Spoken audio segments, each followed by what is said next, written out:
namni tokko karaa miidiyaanis haa ta'u kallattii kamiinis haa ta'u sagalee wayiitiin nama tokko otoo sodaachise karaa bilbila keessanis haa ta'u sooshaal miidiyaa irrattis haa ta'u sagaleen nama sanaa booda kallattii tokkoon bahee namni sun egaa hin beekamne erga bahee sagaleen nama sanaa bahee namni bahee suni yoo kan beekamu ta'e lookeeshinii isaa bakki argamu suni yoo kan beekamu ta'e namni sagalee sanii suni mirga namaa kan dhiibu yookaan immoo birmadummaa biyyaa kan jigsu hoo ta'e akkaataa ija seeratiin namni suni gaafatamuu hin danda'u kan jedhu gaafii kana lamaan inspektarri kan nu deebisu hin barbaada yoo kanaan dura gaafatame hin dhageenye na of galcha.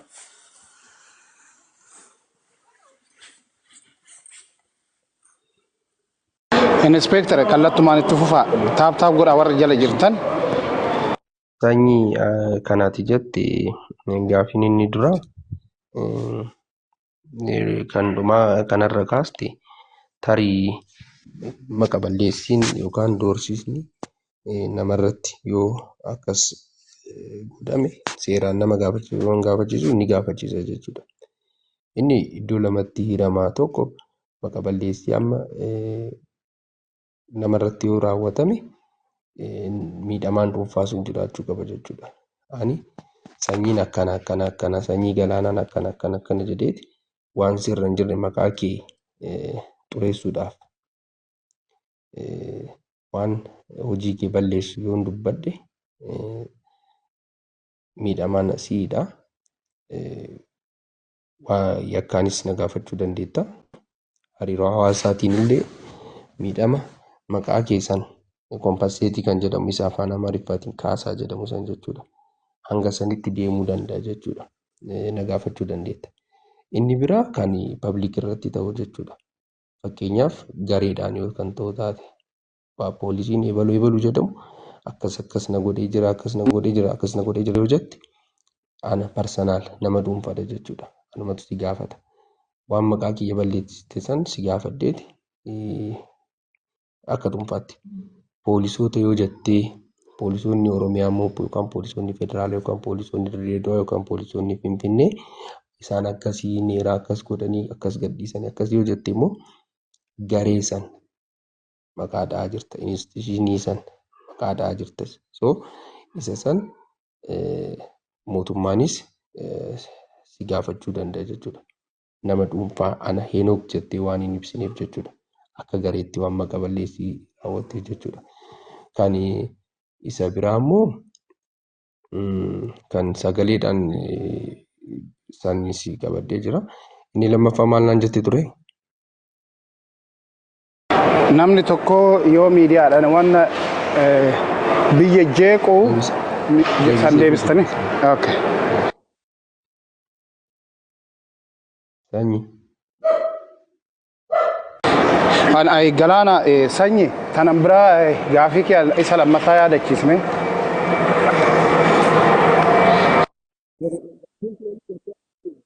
Inni lammataa kan qaamni seeraa eega gadhiiseen booda bilisa eega godheen booda namni dhuunfaan akkas jedhee ragaa dhokseeti yookaan immoo maqaa balleessii yoo irratti raawwate qaamni seeraa sun qaama san gaafachuu danda'amuu hin danda'udha jechuudha. Miti?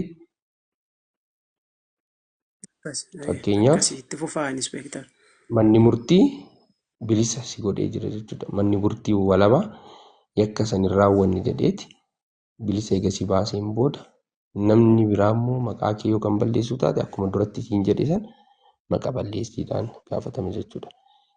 Inni biraa immoo ragaan immoo dhokate yoo kan jiraatu taate ragaan dhokateeti namichi ragaa dhoksee sun deebisee immoo yoo ragaan sun ba'e namichi sun tarii gaafatamuus danda'a. Maaliif haqni sun akka hin baaneef ragaa dhoksuun mataasaa nama gaafachisa.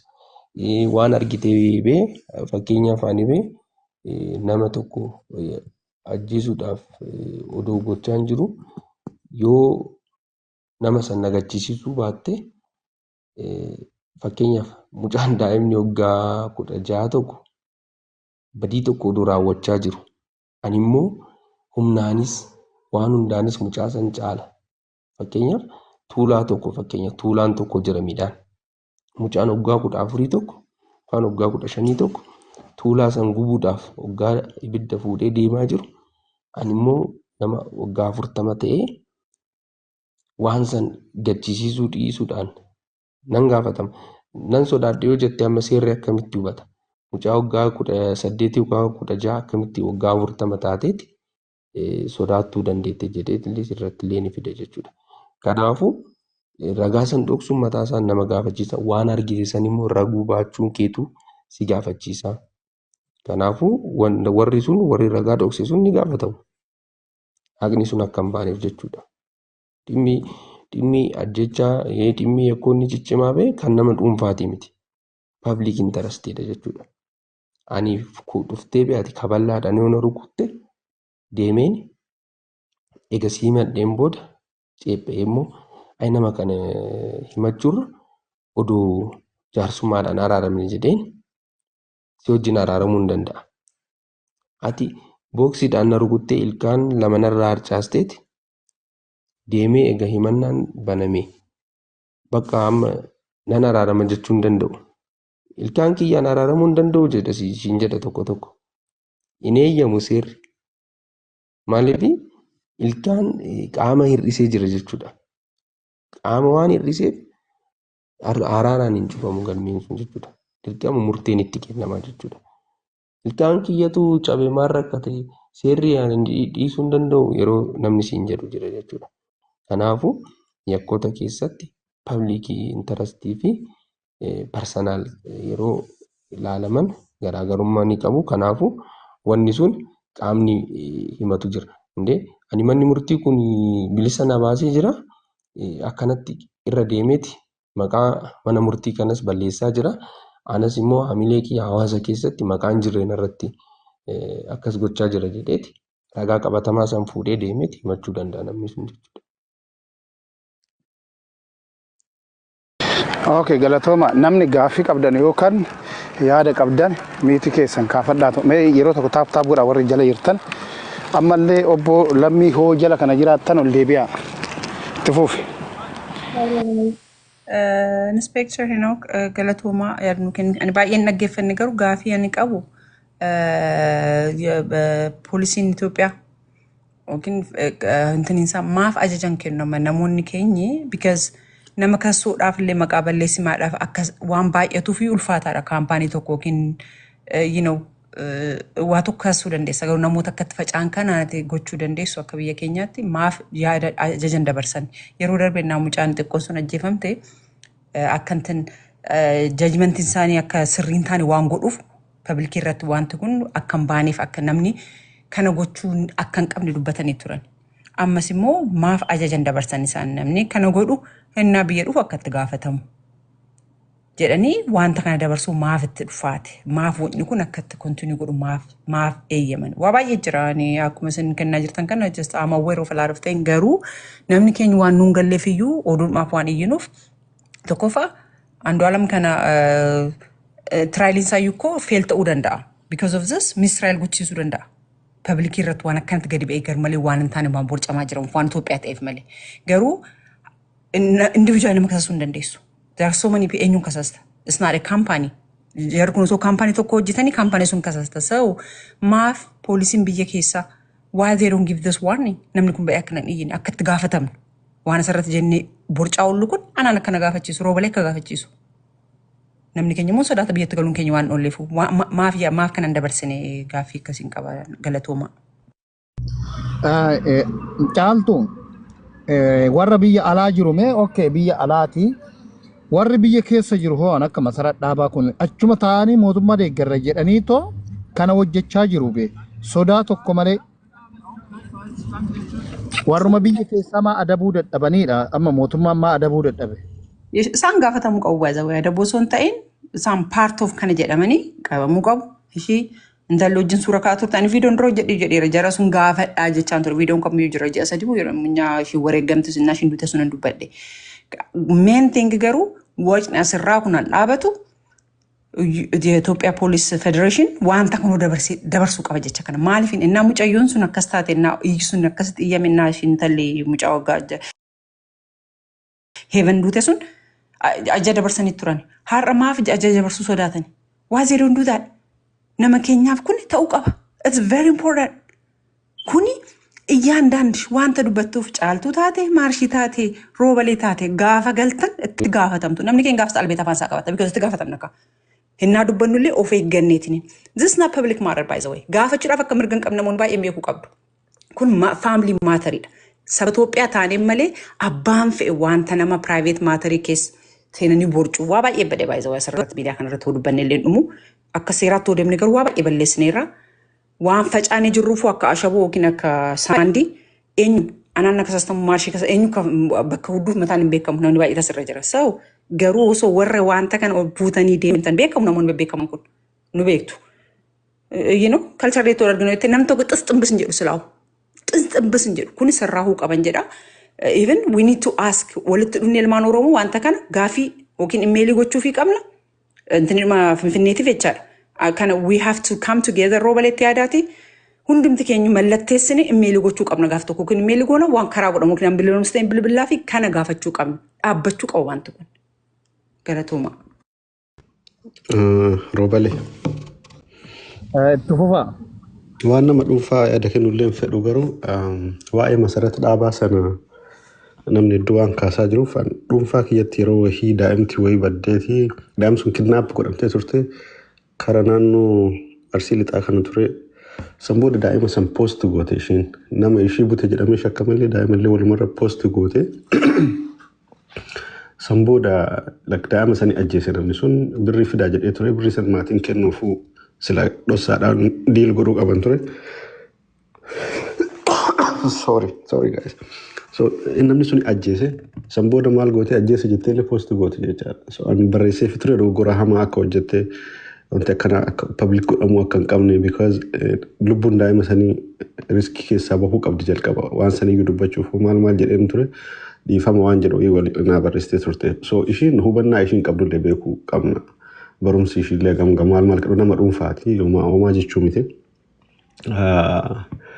pointiin guddaan nuun amma namni hedduu ka jiru maybe gara biyyoota dhiyaa kan yoo jiraanne amma Ameerikaa yoo jiraanne namcha ishiin diidii koombi ka jedhamu namcha raapparii tokko jecha nama gurraacha tokko ka beektan ta'e waggaa tokko jala hidhamee jira naannoo 6 kudhanii hidhamee jira wanti inni ittiin hidhamee waanuma violence sexual assault maal kana wal qabatu waa hedduu walitti qabanii hidhaniini namni kun hin beektani Hollywoodii warroota achi keessa jiran akkasuma abbootii aangoo hunda aga New York fa'aalee bakka bu'ee ambaasadar fa'a ta'uu sadarkaa guddaa ture jecha uummata gurraacha bakka bu'ee rap music ammoo uummanni gurraacha sikkattiin of ibsu keessaa waan guddaadha so gurbaan sun qabeenya guddaa ture jecha uummata gurraacha biyya kanaatiif gaafa inni qabamee shakkiidhaan qabamu namni gurraachi baheeti sababa gurraacha ta'eef qabdan jedhee morme an kophaa kiyyatti ka yaadadhu jiru miidiyaan ammootu miidiyaan gurguddaan hundi ka biyya kana waan kana irratti sirri dubbatanii turan sirri irra duulaa turanii jechuudha wanti guddaan maali asirratti wanti dogoggoruu hin qabne namni public figure gaafa taate itti gaafatamummaa hedduu baattee deemta akka nama dhuunfaa nama dhuunfaati namni beekullee jiru yoo aballeesses mul'atu kiyya nama ol bahee taate badiinsi ati geessitu kamiyyuu akka malee hamaa ta'e ilaalama jecha kanaaf Andu'aalamiin waan artistii ta'eefuu fakkeenya saba Oromoo alaabaa Oromoo baatee deemu namni maqaa Oromootiin jecha kanaaf isarraa wanti nu eegnu waan perfecti waan eegnuufi badiinsaa saniif ol ka'ee mul'ate malee namoonni tokko akka yaadanitti isa miidhuufillee namni hin jira sirriidha namoonni saba biroo fa'a aartii keenya miidhuu karaa ittiin danda'aniin waan garagaraa interestiin jiraachuu danda'a garuu dubbiin guddoon maalidha namni ol baatee gaafa mul'atte itti gaafatamummaa sima faana guddatti san jechaadha kanaaf dhimmi kun dhimma salphatti ilaalamu dhimma public maatarii ta'a malee waan biyyi ittiin sabni kun ittiin maqaa badufa yookiin maqaallee ittiin uummanni kun dhugamaan uummata haqaati jedhameellee waan maqaa gaariitti argamullee ta'e waan sabaati waan biyyaati malee waanuma faamilii nama lamaati jechuudha lammaffaa ammootu dhimma gender based violence waan salphaa miti dubartiin miidhamtuudha yeroo dheeraadhaaf miidhaa tureera uummanni warri dhiiraa kun jecha dubartii irratti haala garaagaraatiin keessattuu biyya keenyatti dubartiin hedduu waan ofiin hojjenneef ikonomikaalii dhiira irratti waan maxxantuu waan ta'aniif jecha akka malee abbiis godhan waan beennu kun dubartuu faamilii keenyallee hiriyoota keenyarraallee waan beennu kana ittisuuf akka malee namni hundinuu qabsaa'uu waan qabnu malee namni aga lubbuun erga dabriin boodayyuu stiil irra diddibuu nama beekamaa waan ta'eef isatu mucaan kun amma haala hundaanuu kana booda rakkisaadha haalli isaa wanti kun maqaa isaatiin erga ol qabate rakkisa osoo ifin abbaa murtiitu bilisa jedhee kabaasu ta'e hamileen isaa tuqamee jira already. Akkaataan nu ammootu dhufneetitti mucaa kana baraaruudhaaf maal yoo jennu hubannuma dhabuu keenya agarsiisa.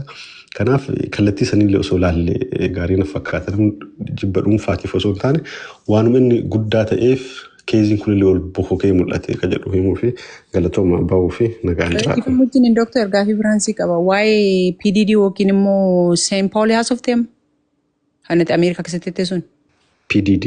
Okay, PDD by the way namni inni namoota kumaatamatu involve godhe isaa keessatti jechaadha group of people plus immoo hankoortii keessatti ta'etu ba'e malee because he's training everybody Justin Bieber Usher singarii biyya kana jiru keessa hunda because he was recording company qaba ture jechaadha the richest black guy haa ta'u immoo hankoortii keessatti ta'aa ture everything koortii keessatti waan record ta'e ba'e malee no one said ajjeefamuu qaba namoonni dibeet gochaa turan hin hidhamamoo hin hiikama waan akkasiiti malee no one said hanin ngoon namna sarrattaas enju hanin jedhame sun koortii keessatti jedhame sun record ta'e hanba'e hanin girlfriend isaa sun jette maallaqa kana dura nyaachuu ishee ani shingoote all daadhiidha malee akka antanii kana akka Andu'aalam kana ajjeeseera kan hanba'e hundi record dhugaati malee hansoba gadi baasee dubbateeru mee nam tokko natti kenna all his security insa hanin godhe waa he involved waan hunda haqatu ba'e biyya kanatti si gaafatu by the way. There was no single thing. Men what connecting me hampi didn't ngone soba lafa kaani kana jedhan koortii keessatti dhiyaan. There's no single thing. I was following closely gochaan ture wanta sun. Me hon miss godhete Dr. Mudi nattin because Andu'aalam wajjin waliin argu. Okay, gaafii gaariidha. Inni ka himatame be'eef nama ajjeesee shakkamee osoo hin taane waan salphaa waanuma nama transport fa'a godhaa deebi'amoo injiraamra himannoota isaa sanniin keessa waan jiraatiin beektaa waan ta'eef diteelii isaa inni jedhu garuu nama ajjeechaan sadarkaa fagoo isaa walitti dhufu osoo shakkamu sadarkaa sanii shakkamuu fi sadarkaa amma Andu'aalamtti shakkame walitti dhufu osoo Andu'aalam baay'ee siviirii lammaffaa yakkoota haadha mana isaa ishii gurraa sun beekta miti? Haa xumuru. No ishii beekta miti garuu? Haadha mana isaa ishii gurraatti sun ishii isa tajjeesse jedhama ishii duute sun. Yaa waa baay'ee jedhama jira. Garuu Tupaakii inni wal qabsiisan. Hin dhufa. So ji'oota 10 oliif erga hordofamaa tureen booda dhiyoo kana murtiin kennamee bee gurbaan sun waan ammatti rikardi godhamee already waan clear ta'een himatame jettu kan hundarraa bilisaa except that transport godhaa ture namoota waan jedhamu qofa murtee salphaa wayii jecha waa waggaa 10 iyyuu itti adabsiifne wahii or yoo mallaqaan ka adabamu ta'ellee salphatti inni kafalee ka ba'uu danda'u murtee agasii wayii turre eenyu jedhee garuu maqaan isaa hedduu badee tokko san lammaffaa immoo namoota hunda qaama mootummaa jettaa artistoota nama hunda waliin jira ka jedhu atiyyuu dubbatteerta nama san hunda waliin jiraachuun iyyuu gurbaa kana protect godhuu hin dandeenye seeratu qabeen already bakka hagas adda bahee jecha namoonni hundi isarraa dhiyeessan malee gaafsan isa jala seenanii lakkiin beeknu haga jechuuf dhiyeessutti filatan malee namni kun nama waliin jiru nama nu beeknu nama beekamaadha so kanaafuu akkas jedhee namni isa siqen jiru keenya ammoo faallaa sanii inni beekamaa Oromoo kenna waan ta'eef amaarra akkas gooteen kun Oromoo taanee stiil hubannaa nu qabnu rakkoo keessa jiraachuu argisiisaa faallaa sanaati jechuu barbaade ka PDD kun fi plus bilisa jedhameera lisamuun dhiyoo kana ji'an gahu guyyaa 15 akkasii keessa.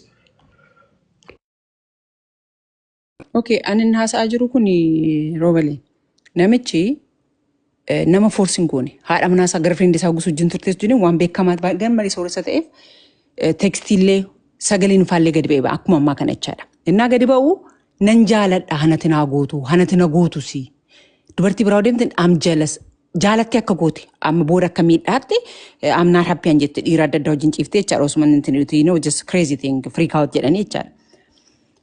Maallaqa baay'ee murraa fudhateetti mikinaata kanaan laali gaa Roobalee addadummaa jiru. Haadha manaa isaa tokko duuteetti garuu namni hamiidhuma malee namni dhugee ishee ajjeesee asirratti nu dubbatin jiru itti gaafatamu qaba. Deegan maneedhaatti deemu. Haaninni dhees nama baay'eetu involve godhe dhiira baay'ee security isaa jettamu mana qulqulleessu jettamu hundi he make involve hoteela deemanitti namoota qopheessanitti isa eeguu because jarri kun garuu willingly godhan maallaqa waan qabuuf garuu isa kasasanii jechaadha. When they look at the paper evidence text mali ennaa laalamu willing jaalatanii godhan. Isaan garuu maayidhan maallaqoon force nu godheeti. But when they see, that's why hansalphateef malee intini waan jedhee miti. Because that's why it's easy. Hiriyaa Donald Trump immoo Epstein jedhamu sun maal ta'e of ajjeeseen argamne inni faradam jaarsa sooressa sun ijoollee xixiqqoo waggaa 16-17 waan private jettiidhaan fuudhanii gochaa turan nama he kill him manadhaa keessatti jechaadha. Han PDD addadha plus immoo nam tokko asirratti ba'ee kana hanni godhe wangooni godheeran jedhin jiru. The same time, so many sakasan malakat and trobele for money. For money. That's why the judge know that when they look at the case, they were lying. They proved that. That's why. More hanen amna sara Jason amicha Scott Peterson. Harmanan sa alfa turte. Why she so am lalte namichi? It's more close. Why kara hulbodem nature. Why sabekta Scott Peterson? Why sabekta doctor?